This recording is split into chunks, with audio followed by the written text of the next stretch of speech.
se transforma en temperatura ambiente, ¿no? Sube la temperatura. Entonces, ¿qué pasa con los microorganismos? Um, proliferan, Proliferan. aumenta el crecimiento. ¿Y por qué las apagan? ¿Por qué no las mantienen ahí a baja temperatura? Sale mucha plata.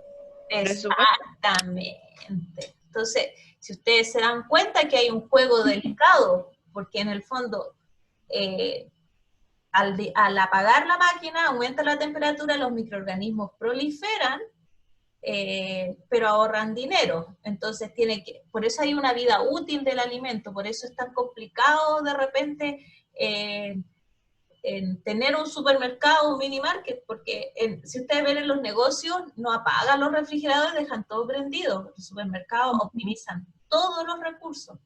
De hecho, les ponen unas cortinas, no sé si las han visto. Unas cortinas así como plásticas que le ponen encima y con eso evitan que se calienten tan rápido las vitrinas, ¿ya? Pero sí, eso ocurre. Y ahí lo que están haciendo es un juego muy delicado con la temperatura, porque si la vitrina está a 10 y estamos en pleno verano y hacen 30 grados y es una mole de hormigón, o sea, claro, hay refrigeración interna también, hay aire acondicionado, pero la temperatura ambiental, ¿cuánto es la temperatura ambiental habitual que uno ve en un supermercado, en un lugar que está con aire acondicionado? ¿Cuánto es? 27. Un poquito menos, como 25 grados, ¿cierto? Entonces, si yo tengo la vitrina a 10, a 25, son 15 grados de diferencia.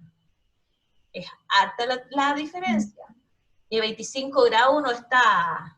Vean cómo se sienten ustedes, pues si ustedes se ponen en una cámara fría, a 10, a 4 grados, uno está realmente descompensado. Yo soy friolenta, entonces en un espacio frío de verdad que me descompenso.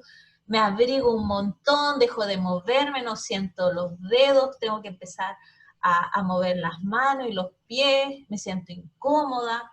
En cambio, a 25 grados estoy mucho más relajada, me siento mejor, estoy casi de vacaciones, me siento súper bien. Eso mismo pasa con las actividades metabólicas de los microorganismos. A baja temperatura no están muy cómodos, las actividades metabólicas bajan, las reacciones enzimáticas bajan su velocidad, pero al ir a aumentar la temperatura esto vuelve a subir de velocidad y por lo tanto comienzan a proliferar. Recuerden que la misión de los microorganismos, de las bacterias, es replicarse, replicarse, replicarse. En realidad la de todos los organismos, como eso, heredar el material genético. Entonces, cualquier cambio de temperatura produce esto. Ahora, ¿qué pasa a la temperatura de congelación? Su freezer, o congelador, ¿a qué temperatura está? Menos 18. Menos 18, menos 20, por ahí. ¿Cómo ver eso en el refri? Yo nunca sé. Yo no sé por qué lo sé, no sé en qué momento lo aprendí, pero abajo está 4 y arriba está menos 20. Ya, ¿qué pasa a esa temperatura? ¿Qué pasa con las bacterias? Se congelan. Se congela. Se congelan. ¿Qué pasa con el agua a esa temperatura? Se cristaliza. Se cristaliza, el agua está congelada. Y cuando el agua se congela y está dentro de los microorganismos, puede formar cristales. Y estos cristales pueden afectar la estructura de la bacteria. Y por eso es un mejor método de preservación. Y en el fondo no solamente disminuye la tasa metabólica a casi cero, sino que además destruye la estructura de los microorganismos. Ahora, sí, yo tengo una bacteria que yo la quiero preservar, que yo la quiero guardar en mi laboratorio de microbiología, yo también la congelo, la pongo a menos 20, para que no crezca, para que no se contamine, pero le pongo crioprotectores. Le pongo algunos compuestos químicos que evitan que los cristales de agua sean muy grandes y esto hace que la bacteria quede ahí congelada y que después se pueda descongelar y vuelva a crecer. Disminuye la cantidad de células viables, es verdad, pero aún puedo recuperarla y yo sé que ahí no creció nadie más porque a esa temperatura nadie crece, nadie que contamina crece, ¿ya? Pasemos a otro factor que llevo como una diapo. El pH.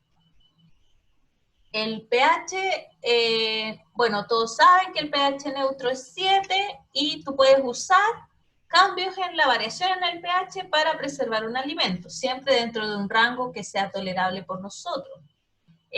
Los pH básicos son altamente corrosivos. Nosotros no solemos utilizar muchos compuestos básicos para preservar alimentos, a diferencia de los ácidos. Hay muchas cosas que tienen ácido cítrico, ácido láctico, son ácidos débiles que están en torno a 4 y 3 y que evitan el crecimiento de algunos microorganismos. Hay algunos que pueden crecer, que no tienen ningún problema, pero otros tienen ciertas dificultades. Entonces, sirve para preservar, para eliminar la carga, pero no necesariamente para eliminar todos los microorganismos, a diferencia de la temperatura, que es algo más transversal. El tiempo también es importante, dependiendo del tiempo que ha transcurrido, la cantidad de microorganismos que voy a tener, y esto define, por ejemplo, la vida útil de un alimento. La disponibilidad de agua también es súper importante. Si yo me imagino un trozo de carne a temperatura ambiente y una taza de arroz, yo sé que en uno van a crecer más fácilmente los microorganismos, y esto tiene que ver con la disponibilidad de agua. Se traduce en la humedad relativa y en la actividad de agua, que es el agua libre disponible para que el microorganismo lleve a cabo su reacción. ¿Ya? También yo puedo disminuir la disponibilidad de agua para preservar alimentos. ¿Algún ejemplo, chiquillos? Los pocos que están despiertos. ¿Cómo puedo disminuir la actividad de agua? La deshidrato. ¿Con sal? La Deshidrato. deshidratan, sí, esa es una forma, se puede deshidratar, por ejemplo, hay champiñones que los deshidratan, el tomate lo deshidratan. Otro ejemplo más de eso, ¿cómo se hace con calor, cierto? Sí. Pero hay ¿Con muchas sal? más. ¿Vacío? ¿Cómo? ¿Le echan sal? ¿No? Con sal. Eso lo que Ah, hace no se escucha. es cambiar la presión osmótica, ¿cierto? En el fondo, aumento la cantidad de soluto fuera de la célula y sale todo el agua de la célula, y eso hace que se deshidrate.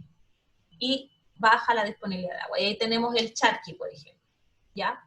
Sí, es una muy buena manera. Aumentando la presión osmótica también se puede. La mermelada es un caso de ello. La miel nunca se contamina porque su actividad de agua es bajísima. Tiene una cantidad de soluto en suspensión tan alta que el agua libre es muy baja. ¿Ya? El oxígeno, la disponibilidad de oxígeno.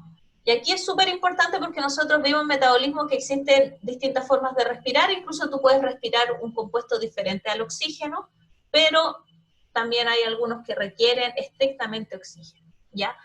Entonces, ¿conocen algún método en que se varíe la concentración de oxígeno para preservar alimentos? ¿El vacío? El vacío, ahí el oxígeno es 0. ¿Otro más? La atmósfera modificada, ¿cierto? Ahí se pone una mezcla de gases inertes que no son oxígeno, y eso disminuye la cantidad de oxígeno en suspensión. Esto trae aumenta la vida útil de los alimentos. Sin embargo, ustedes han abierto algo que esté en atmósfera modificada, por ejemplo, un trozo de carne. ¿Cómo huele? ¿A plástico? No sé. A demonio, huele a demonio. ¿No? Y ese olor son otros microorganismos que crecen en ausencia de oxígeno. Cuando tú disminuyes la cantidad de oxígeno, los microorganismos que habitualmente crecen no lo pueden hacer, pero pueden desarrollarse otros, ¿ya? Entonces, ese aroma es gracias al desarrollo de esos microorganismos.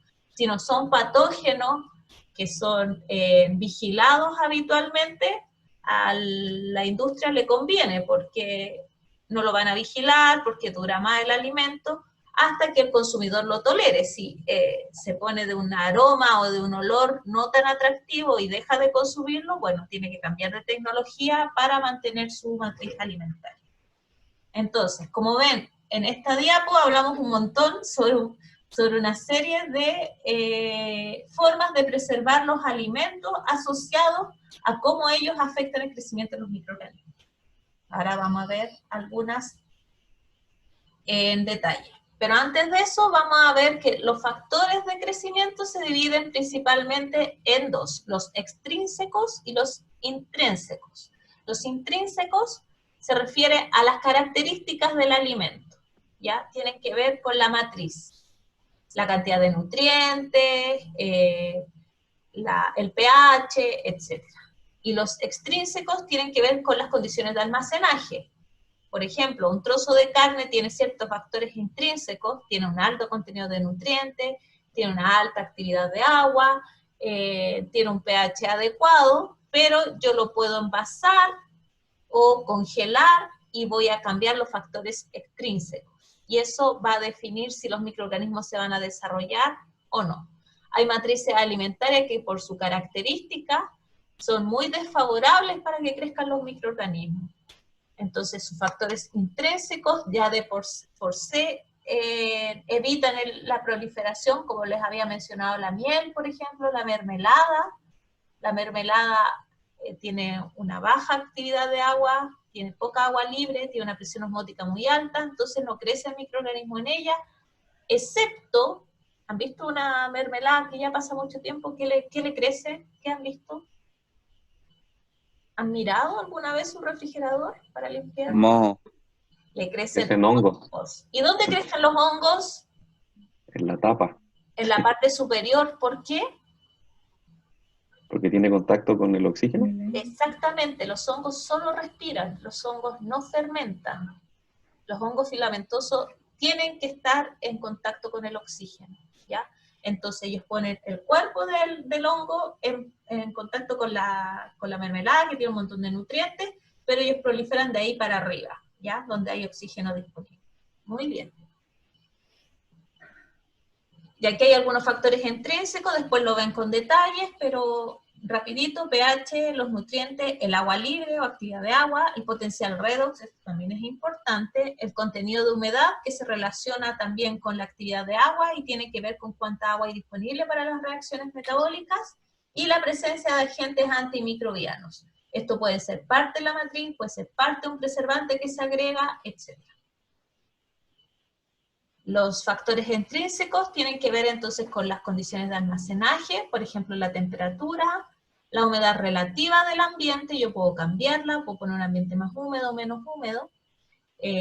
¿Han visto la etiqueta de los alimentos o de los remedios? Dice almacenar en lugar fresco y seco, y eso es para disminuir la actividad relativa del aire.